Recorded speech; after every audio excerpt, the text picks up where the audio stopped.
Punong-puno ng manonood ang Calapan Coliseum at makikita nga ang malaking bilang ng mga supporters ng home team. Nangingibabaw nga ang kulay purple na damit ng mga manonood na sinamahan pa ng kaliwat kanang pagkalampag ng mga ito sa dala ng ilang malalaking tambol. Naroon nga rin ang ilan din na may dalang pampaingay. Sa isang panig nga ay mayroon ding nagwawagayway ng bandera ng Calapan City Beast. Mula naman sa labas ng venue ay makikita ang pagkapuno ng parking area na naging dahilan upang maglaan pa ng space sa labas ang mga enforcers ng lungsod. Sino ba naman ang hindi pupunta rito na taga Calapan? Natapat sa araw ng Sabado ang laban at karamihan ay walang pasok. Makikita nga rin ang pagpasok ng mga nakaitim na players na nagmula sa Mansalay sa loob ng venue at kasunod ng mga ito ang nasa 50 taga Mansalay na magiging solido ang suporta para sa kanila. Napakuyom na nga lang ng kamao si Gerald Valdez. Sa ilang taon na niyang nasa OMPL, ang home crowd daw ng Calapan ang pinakasolido kapag dito nagaganap ang laro. Tanging ang Puerto Galera lang ang nakakakuha ng panalo sa baluarte nila at ngayon may pagkakataon din na magawa nila ito.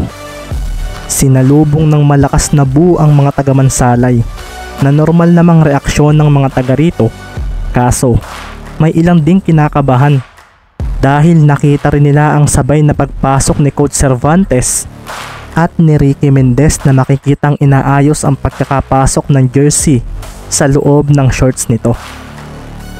Makikita nga ring suot ni Ricky ang isa sa binigay sa kanyang sapatos ni Sir Domingo. Ang Kyrie 8 Infinity South Beach style. May itim at puting kulay ito na sinamahan ng pirmang pink ni Irving sa may talian ng sintas nito. Nakikita iyon sa kanang sapatos at isang bilog na tila buwan naman ang nasa kaliwang sapatos. Nakikita nga rin ang kaunting pink na disenyo sa may ibaba nito na maganda rin ang naging blending sa pangunahing kulay ng sapatos. Habang naglalakad nga si Ricky sa gitna ng court ay napapangiti na lang siya sa dami ng tao rito. Parang kagaya lang daw noong opening day. Ang kaibahan nga lang ay ang home crowd na ang kanilang makakalaban ngayon. Naalala rin tuloy niya ang kanyang mga naging laro noon dito. Ang nostalgic nito sa kanya at sa pagdating niya sa bench ay doon na nga rin nag-ingay ang munting crowd na kasama nila. Naroon ang ilang estudyante ni Ricky. Naroon din sina Sir Francisco, si Ate Lorna at si Miss Ilagan. Naroon din ang nanay ni Dwayne at ate ni Andrew. Naroon din ang ilang manlalaro ng MLHS na sina Gerson Lim at si Hayes Ilagan na katabi ng ate nito. Napahinga nga ng malalim si Ricky na napatingin sa kanyang mga kasamahan.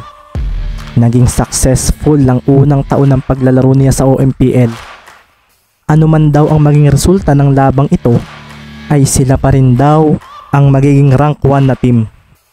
Napatingin nga rin siya kay Gerald na seryosong nakaupo na parang ang lalim ng iniisip. Mukhang kinakabahan daw ito kung kaya't nilapitan niya ito at ginulo ang buhok na ikinaseryoso ng mga kasamahan nila. Masyado kayatang kabado ngayon, Gerald? Nakangiting tanong ni Ricky at si Gerald naman ay parang natauhan. Napangiti nga rin si Remiel dahil ito rin ang nararamdaman nila. Ngayon lang daw kasi mangyayari na ang huling game nila ay magkakaroon ng magandang impact sapagkat hindi na sila gaya ng dati na kalagitnaan pa lang ng season ay lagay na ang loob ng laglag. Napakuyom naman ang kamao si Gerald dahil hindi raw niya basta pinapagulo ang buhok niya kung kani-kanino. Napatingin nga rin siya sa sapatos ni Ricky at para makabawi ay tumayo siya at tinapakan ito. Team, bago ang sapatos ni Ricky, binyagan natin. Wika ni Gerald na biglang hinawakan si Ricky para hindi makatakas. Teka, sabi nga ni Ricky na biglang pumalag dahil ang maganda niyang sapatos ay pinagtatapakan ng kanyang mga kasamahan. Napangiti naman si Coach Cervantes at pinatigil ang mga ito sa pagkakagulo. Tama na iyan, Sabi nga nito at sina Gerald ay agad na naupo at pasimpleng napangiti. Sorry coach, sabi naman ni na Gerald at si Coach Cervantes nga ay tumabi kay Ricky at napatingin dito. Tinapakan din nga nito ang sapatos ni Mendez na ginagulat ng kanyang mga players. Kailangan ito para magandang itakbo yan mamaya. Nakangiting wika ni Isaiah at si Ricky ay parang maiiyak dahil bugbog sarado raw ang kanyang sapatos na paulit-ulit niyang pinunasan kaninang umaga. Napatawa ang team ng Mansalay kaso kasabay rin ito ay ang biglang pagtayo ng mga manonood na naka-purple. Umingay nga ang buong venue at ito ay sa kadahilan ng ang team nila ay pumasok na rin. Maayos ang pagkakapila ng Team Beast at sumisigaw pa ang mga ito ng sabay-sabay nang dumaan sa gitna. Punong-puno ng determinasyon ang mga players ni Mover at si Navarro nga ay makikitang seryoso rin sa pagpunta nila sa kanilang bench. Ni isa nga sa mga kakilala ni Ricky ay hindi tumingin sa bench ng Mansalay. Kaaway si Ricky Mendez. Ito nga ang nasa isip ng mga kaibigan ni Mendez at ganoon din ang mga nakakakilala sa kanya.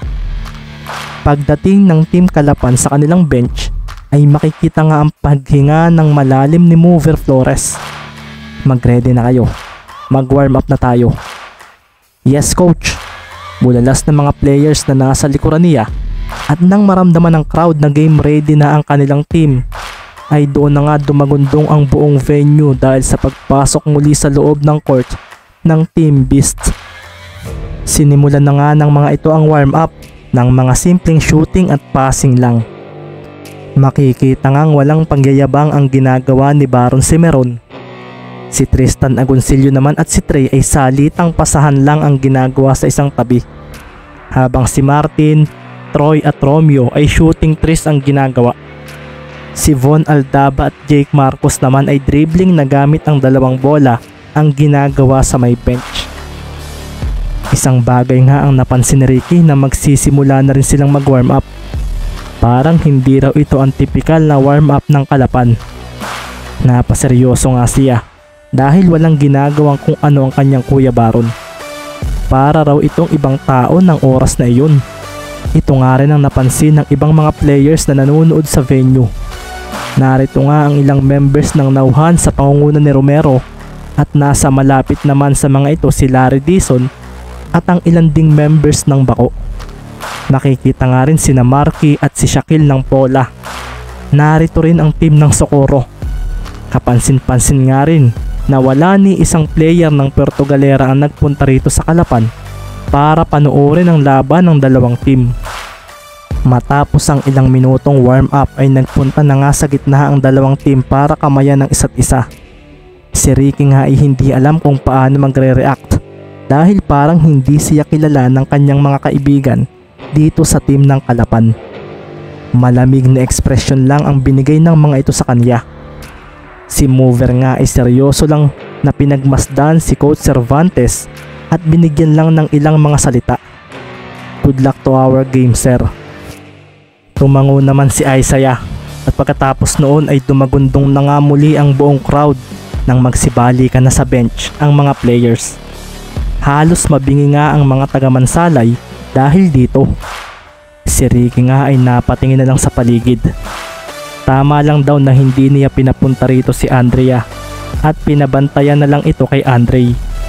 Baka raw kasi magtatalon ito kapag nanonood ng personal. Naroon din naman daw ang kanyang nanay para manood din ang laban ni Mendez sa TV. Si Coach Cervantes naman ay pasimpleng napasulyap sa bench ng Kalapan. Hindi nila kami basta-basta papanalunin. Mas determinado rin silang manalo kung papakiramdaman. Pinaghanda na nga ni Coach Cervantes ang kanyang first five at dito na nga rin nag-ingay lalo ang marami nang pumasok na ang mga players na paglalaruin ni Mover. Napaseryoso naman si Ricky nang makitang wala sa first five si Mover.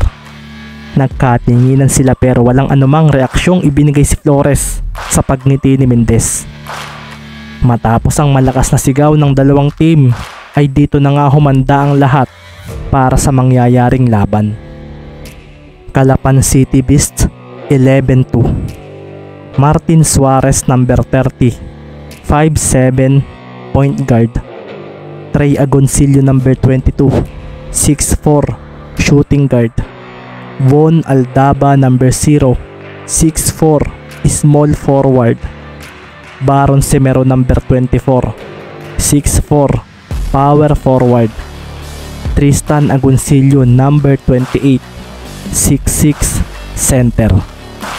Mansalay Black Knights 13-0. Ricky Mendez number 3, 5'6", point guard. Andrew Salome number 20, 6'0", shooting guard. Gerald Valdez number 23, 6'3", small forward. Arjon Balbuena number 17, 6'7", power forward. Marlon Magbuo number 6, 6'9", center. Sa ipinasok na lineup ng Kalapan ay isang malinaw na small ball strat ito. Lahat ng mga ito ay mabilis bumaba at bumalik sa both sides. Kung maging maganda ang resulta ng lineup na ito, ay tila magiging delikado ang team ng Mansalay dahil ang best player ng home team na si Flores ay hindi pa naglalaro.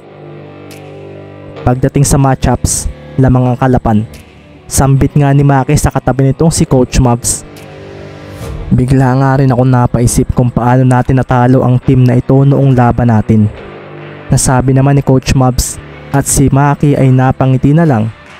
Isa lang naman ang dahilan kung bakit sila nanalo noon, at ito ay dahil nakipag 1-on-1 sa kanya si Mover Flores. Pumuesto na nga sa gitna si Magbuo at si Tristan. Kasabay nito ay ang paghahanda ng mga players sa mga pwestuhan nila. Huminga nga ng malalim si Marlon dahil parang nakakatakot daw ang dating ng kanyang kaharap. Sa pagpunta nga ng referee sa tabi nila na hawak ang bola, ay doon na humanda ang kanilang mga paa para sa pagtalon. Napatingin pa nga si Ricky sa kanyang mga kalaban. Si Gerald naman ay napalunok at dito na nga sumilbato ang referee. Itinalang na nito ang bola at ang jump ball ay naganap na. Si Marlon Magbuo ang nanalo sa jump ball at pagkasambot ni Andrew rito ay agad niyang ibinigay ito sa kanyang Sir Mendez. Defense! Defense! Defense! Isang nakakabinging cheer din agad ang maririnig mula sa mga manonood. Hindi naman naging agresibo ang galaw ng mga naka-purple, bagkus ay inabangan na nila ang pagbaba ng Mansalay team. Napaseryoso nga rin si Ricky nang si Trey ang humarang sa kanya. Hindi ito ang mayabang na Trey pero alam ni Mendez ang kakayahan nito, kaya marahan niyang inilayo ang sarili rito. Napatingin nga rin siya sa kanyang mga kakampi. Si Magbuo ay dinikitan ng kanyang kuya Tristan. Si Andrew ay hinahabol ng kanyang kuya Martin at si Von Aldaba at Gerald naman ay nagkakaagawan ng pwestuhan sa may kaliwang side. Dito na nga napaseryoso rin si Mendez dahil nasaan daw ang kanyang kuya Baron. Bigla na nga lang din na may tumabi pa sa kanyang isang kalaban na naging dahilan upang si Ricky ay mapaatras. Isang double team agad mula kay Cimeron at Trey ang ibinigay nila kay Mendez. Parehong magaling dumepensa ang dalawang ito. Iniwan nila si Arjon. Sabi nga ni Coach Cervantes, at dito na nga napalunok si Ricky dahil habang tumatagal ay parang sumisikip ang kanyang galaw sa bola. Ayaw nga siyang palampasin ng dalawa niyang bantay. Bagamat hindi agresibong nangaagaw ng bola, ay hinaharangan naman ng mga ito ang posibleng dadaanan ng bola kung sakaling ipapasa niya ito. Defense! Defense! Defense! Napapakalampag ang mga taga-Kalapan, lalo na nang maubusan ng shot clock ang Mansalay at tagumpay ang lockdown defense ni Trey at Baron kay Mendez na hindi nga naipasa ang bola sa kasamahan nitong bantay sarado rin ng mga naka-purple. Napaseryoso na nga lang si Ricky nang basta na lang siya iniwanan ni Baron at Trey matapos ang pagsilbato ng referee. Hindi ko man lang naipasa ang bola. Kinamit nila ang height advantage laban sa akin kaya nahirapan ako magpasa. Isa pa, nag-aabang lang sila sa magiging galaw ko. Nasabi na nga lang ni Ricky sa isip at sa pagpunta ng bola sa team ng Kalapan ay maririnig nga ang malakas na cheer ng mga manonood. Mabilis na binantayan ni Mendez ang kanyang Kuya Martin, kaso bago pa siya makalapit dito ay bigla nitong ibinato ang bola papunta sa kanyang Kuya Baron na walang kahirap-hirap na pinostehan si Balbuena. Kasunod nga nito ay ang paggalaw ng mga siko ni Cimeron na sinabayan niya ng ikot papunta sa basket. Sinubukan pa nga siyang pigilan ni Magbuo nang sumabay ito, kaso isang reverse layup naman ang pinakawalan ni Cimeron na nagpadagundong sa mga manonood. 2-0. Sa pagsambot naman ni Ricky sa bola ay nabigla na lang siya nang humarang sa kanyang harapan sina Trey Agoncillo at Baron Cimeron. Makikita nga rin bantay sarado ang mga players ng Mansalay sa pagkasambot pa lang nito sa bola. Full court press, sabi ni Coach Cervantes, at si Ricky ay muli na namang na-stuck sa pwesto nito. Napatakbo rito si Valdez, kaso madikit din ang depensa sa kanya ni Aldaba. Si Andrew naman ay ganoon din ang ginawa, kaso nakasunod sa kanya si Suarez na hindi rin siya basta bitawan. Si Ricky nga ay mahigpit na hinawakan ng bola at tumalon para hanapin ang nalibre niyang kakampi, si Arjon Balbuena. Nakita nga niya ito at mabilis na ipinasa rito ang bola. Pagsambot nga ni Balbuena sa bola ay dito na nga bumigla ng takbo si Tristan at inagaw ito.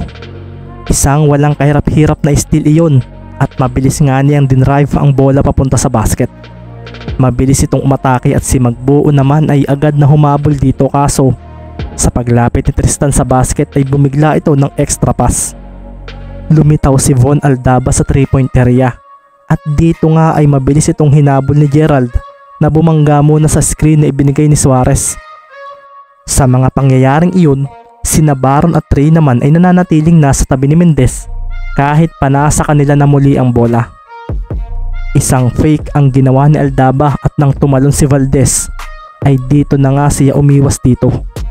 Dito pa nga lang tumalon si Aldaba para magpakawala ng tres na walang kasabit-sabit sa ring na pumasok. Isang magandang tunog ang nilikha nito at isang nakakabinging cheer ang ginawa ng crowd na nagpangiti nga kay Mover Flores. 5-0 at sumilbato agad ang referee nang tumawag agad si Coach Cervantes ng timeout bago pa man daw matambakan ng kanyang team. Dahil nga rin dito ay lalong nagwala ang cheer ng mga taga-Kalapan. Kasabay nga nito ay makikita naman ang tila wala lang na emosyon sa mukha ng first 5 ng Beast sa pagbalik nila sa kanilang bench. Titingnan ko muna kung paano magre-response ang team ng Mansalay bago kami magbago ng playing strat. Nasabi na nga lang ni Mover sa isip na pinagpapalo sa puwerta ng kanyang mga dumating na players.